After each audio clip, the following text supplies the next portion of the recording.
Dr. Thompson-Fontaine says he fears more of his colleagues could be targeted by police and denies any plans by his party to overthrow the Labour government.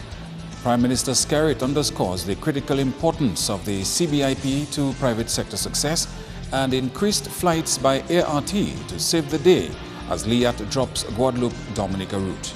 I am Julian Morris with the Channel 5 News. The details coming up.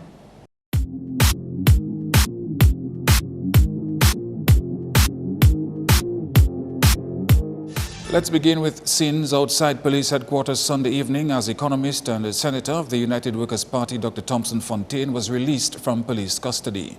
On Sunday afternoon, Fontaine was picked up soon after completing a radio program on Q95FM on Hoover Street and taken into police headquarters for questioning. A barricade had been set up outside headquarters as a crowd gathered to witness the unfolding events. A heavy police presence remained in the area and on Kennedy Avenue. Throughout the afternoon, chants ensued as the crowd grew. By 6:30 in the evening, Fontaine had left police headquarters. He was due to report to police headquarters at 9 o'clock Monday morning, which he did. Barriers had once again been erected in the area. Reports indicated on Sunday that Dr. Fontaine had been brought in on suspicion of incitement. In related news, moments after being released from police custody on Monday without being charged, UWP Senator Dr. Thompson-Fontaine said he feared more of his party colleagues could be targeted by police authorities. Dr. Fontaine explained that the arrest came as, he says, police suspected he was part of a plan to overthrow the current Roosevelt-Skerritt administration. Yesterday, Sunday, after doing a program on Q95, as soon as I exited, I was approached by 4 men in military fatigues, and I was about to make a call. They grabbed my hand, took my phone away from me, at which point I began to ask questions. Who are you guys? What do you guys want? Then one of the officers stepped up, introduced himself as Inspector Banis, and then told me that I was under arrest for suspicion of inciting violence related to the events on Tuesday. I was targeted simply because of my opposition to the government. That has nothing to do with any criminal activity, anything of the sort. And it's very worrisome to me. Dr. Fontaine says he refused to respond to any questions by police during the 2 days of grilling at the police headquarters in the presence of his legal representation. I was accused of refusing to obey orders of a police officer to move the truck. They quoted some stuff I said on the radio with regards to my role on Tuesday afternoon. All of that I remained silent after several hours of questioning, which I did not respond to, since I exited my legal right not to respond or to remain silent. After about, I came in at 9 o'clock. And just a few minutes ago, the investigating officer informed me that I was free to go, that they were continuing investigations, but I was free to go without any charges. That's what I was accused. That's part of what I was accused of basically planning to overthrow the Prime Minister, the government of Prime Minister Roosevelt-Skerritt. Now, why would we even do that? Why should we do anything to put ourselves in trouble with a coup? What we really want to see happen is an interim government that could fast-track electoral reform for new elections. That's what we're asking for. We need a new government that can put forward electoral reform, because there are 15 members of government right now. We're not necessarily saying that this Labour Party government should go. We are saying, however, that they need to put in place electoral reform, call new elections, and let us then contest in an open and free and democratic Dominica. And moving on to the economy, Prime Minister Roosevelt-Skerritt has re-emphasized the importance of the Citizenship by Investment program for the success of the private sector and the wider local economy. The Prime Minister told a private sector forum here last week the value of the CBI program should never be underestimated.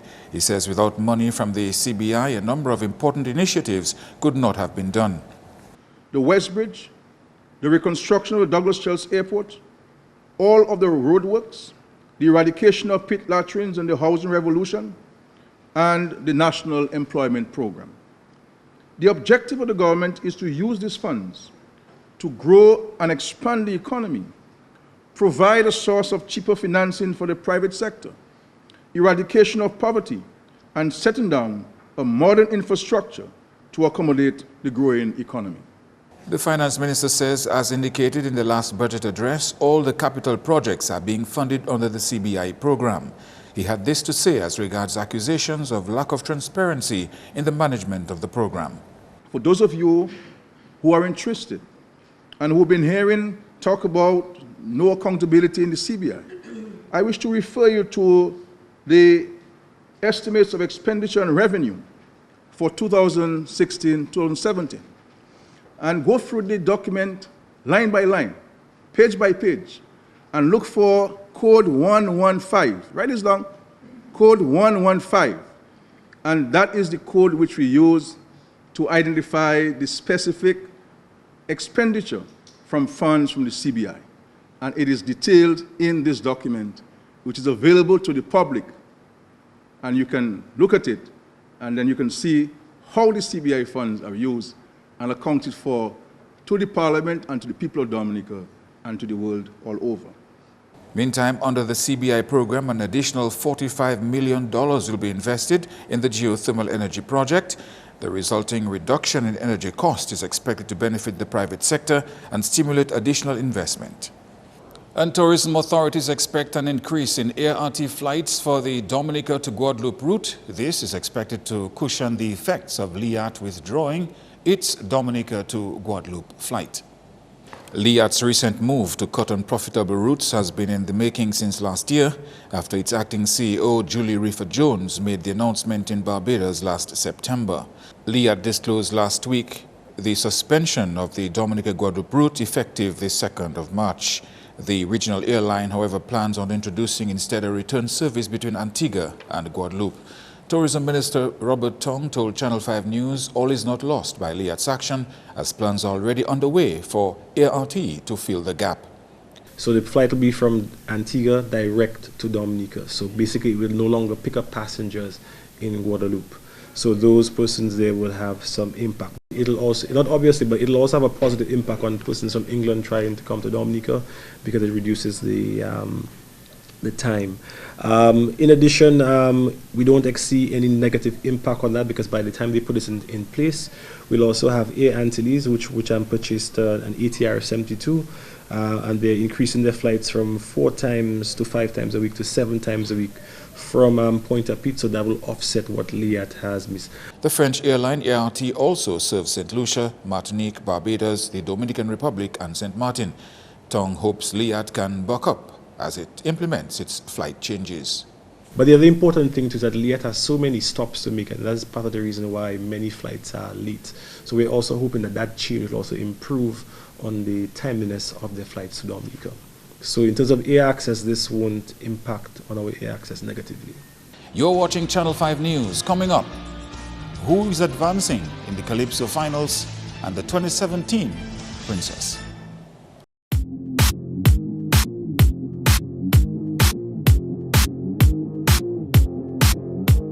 Thank you for staying with us. A dramatic increase in 5-star quality hotel rooms expected in the next 2 to 3 years. This, as a heavy focus is being placed on hotel plant construction under the Citizenship by Investment Program, CBIP. The Prime Minister says these new investments are expected to stimulate demand in the economy. He expects they'll also support expansion of private enterprises. The CBIP investments are also being extended beyond the hotel and real estate sectors. We intend to structure and to formalize a mechanism for channeling CBIP funds to support viable manufacturing and agro industries.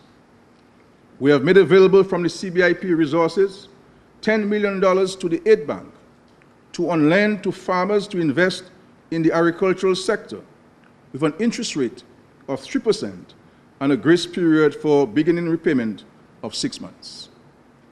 Similarly, we made an amount of $15 million available to the hotel and restaurant owners for the upgrade of the plants with an interest rate of 3% and a grace period to begin repayments of both the interest and principal of 1 year.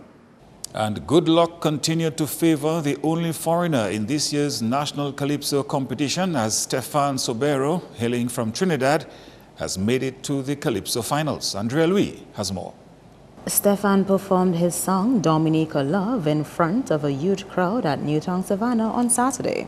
Meantime, former monarch Tasha P., who returned from a 4-year break, also got the judges' nod to move to the final round of competition with her song Free Lunch. And as predicted by Jude J.D. Deloney from January, he did go all the way and make it to the final 9 with his first song for the season, All the Way. Jared Genius Dorset, in just his second year of competition, will also be performing at the finals as he got the judges' go-ahead with his popular rendition, Due by Delegation. The other Calypsonians making it to the finals are Webster Webb Marie, Janae Jackson, Daryl de Bob, and former Calypso monarchs Gregory Caressa Rivera and Chester Daddy Cheslater. Speaking of former monarchs, Merlin Wizard Centillaire's tactic of performing a different song at the semi-finals did not win favor with the judges, as his tribute to prolific panman Eddie Andre, after whom Carnival City is named, did not get him past the semi-finals round. The others who participated in the semi-finals on Saturday and were unsuccessful were Leona, Checo, Lugas, Observer, Jamma B, Benno, Dehila, Sai, Comforter, and Mighty Omi. The Grand Calypso Finals is scheduled for Saturday, 25th February at the Eddie Andre Carnival City in Portersville. Andrea Louis, Channel 5 News. And 10-year-old Jewel George of the St. Martin's Primary School has added another royal title to her collection. This, as the Team Matador 2016 is now the 2017 Carnival Princess, having copped the Miss Intelligent, Best in Costume, Miss Photogenic and People's Choice Awards.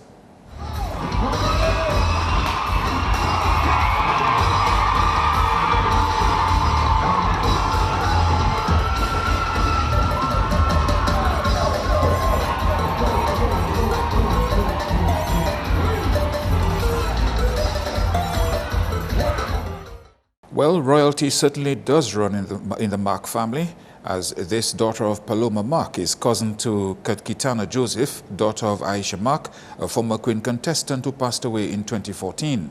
Kitana had won the Carnival Princess Show that same year. First runner-up in this year's Princess Show went to Janelle Philippe of the Grand Fond Primary School, who is also the 2016 Mademoiselle Francophonie.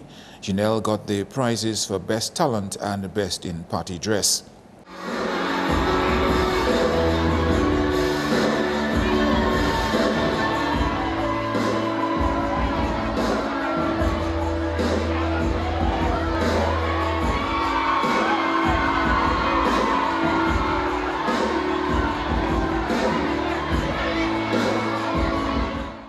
Meantime, Farizana Basir of the Atkinson Primary School got third place in the competition, while Maya Bell of the Salibia Primary won the Miss Congeniality Award.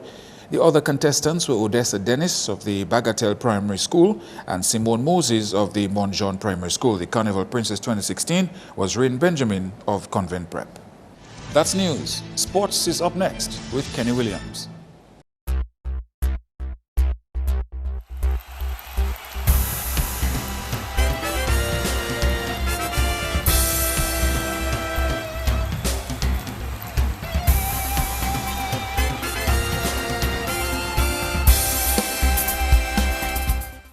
First up, the Dominica Cricket Association had its annual general meeting on Saturday, where the newly elected members were chosen to serve for 2 years.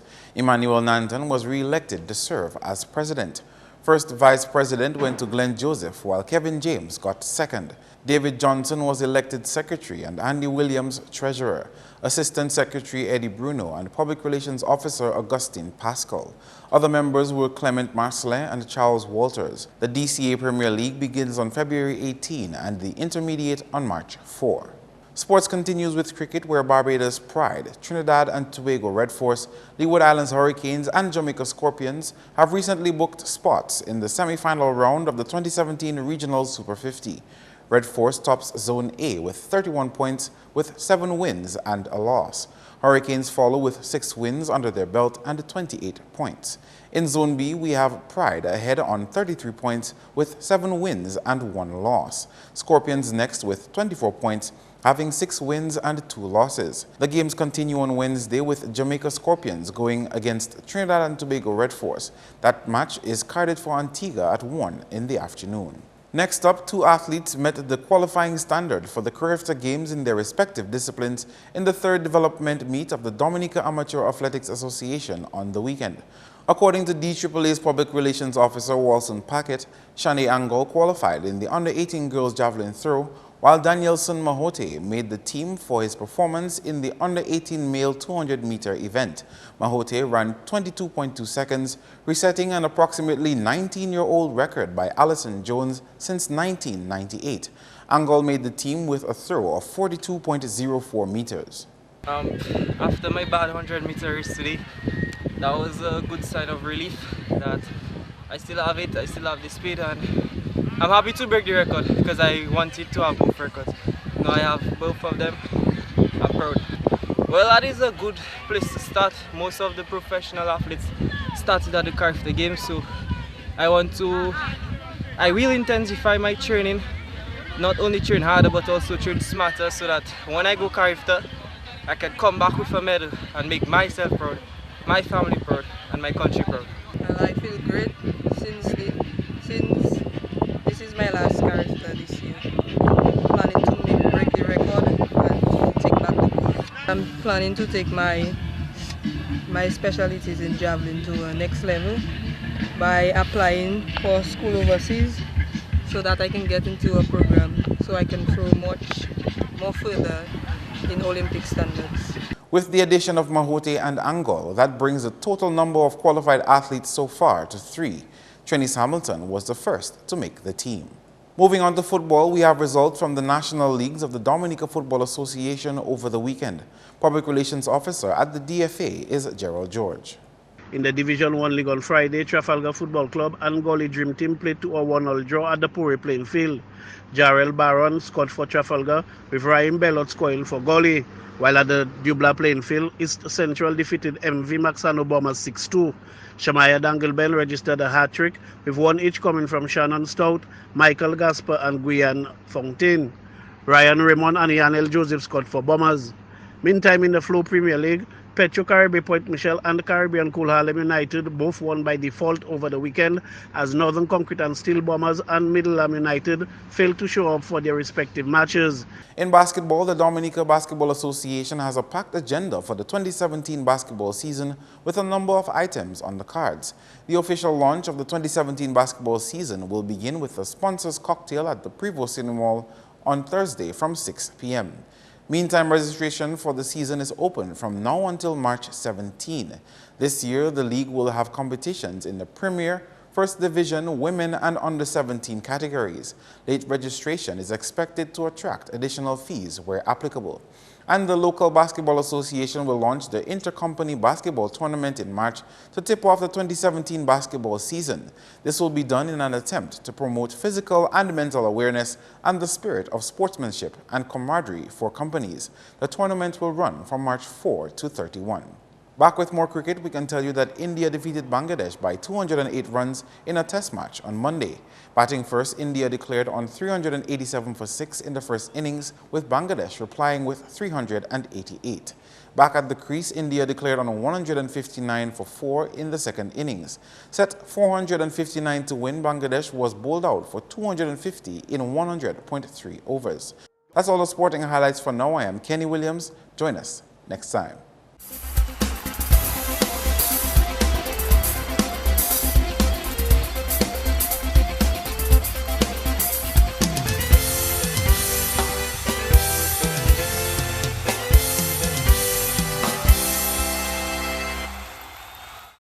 We now join our friends at the Met Office for the weather report.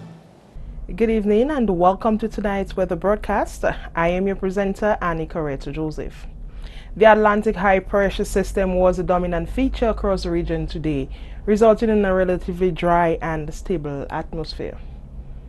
Visible satellite imagery showed few low-level clouds over Dominica throughout the course of the afternoon, resulting in partly cloudy to cloudy skies. Radar imagery indicated minimal shower activity over the Lesser Antilles this afternoon. Conditions for tonight: fair to occasionally cloudy skies with a few brief showers.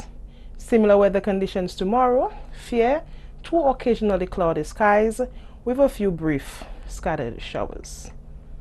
Sea conditions: moderate in open water with waves up to 7 feet. Small craft operators and sea bathers, you are advised to exercise some caution. Taking a look at conditions into the week: Tuesday and Wednesday, fair to occasionally cloudy skies with a few brief scattered showers. On Thursday, an increase in cloudiness, partly cloudy to cloudy skies with some scattered showers. Across the region tomorrow, fair to partly cloudy skies with some scattered showers can be expected throughout the Lesser Antilles. On the international scene, partly cloudy skies in New York and Miami, cloudy skies in London, partly cloudy skies with some showers in Caracas, and clear skies in Beijing. The sun will rise tomorrow at 6:30 a.m. and set at 6:09 p.m. For up-to-date information, log on to our website at weather.gov.dm or call the weather hotline at 447-5555. Thank you for viewing and join us next time. Good night. To end the news, the headlines again. Dr. Thompson-Fontaine says he fears more of his colleagues could be targeted by police and denies any plans by his party to overthrow the Labour government. Prime Minister Skerrit underscores the critical importance of the CBIP program to the private sector success and increased flights by ART to save the day as LIAT drops Guadeloupe-Dominica route. Feel free to contact us at news@mapin2k4.com. You can also access our past newscasts on our YouTube channel. On behalf of the production team, I am Julian Morris. To our viewers around the world, thank you for watching.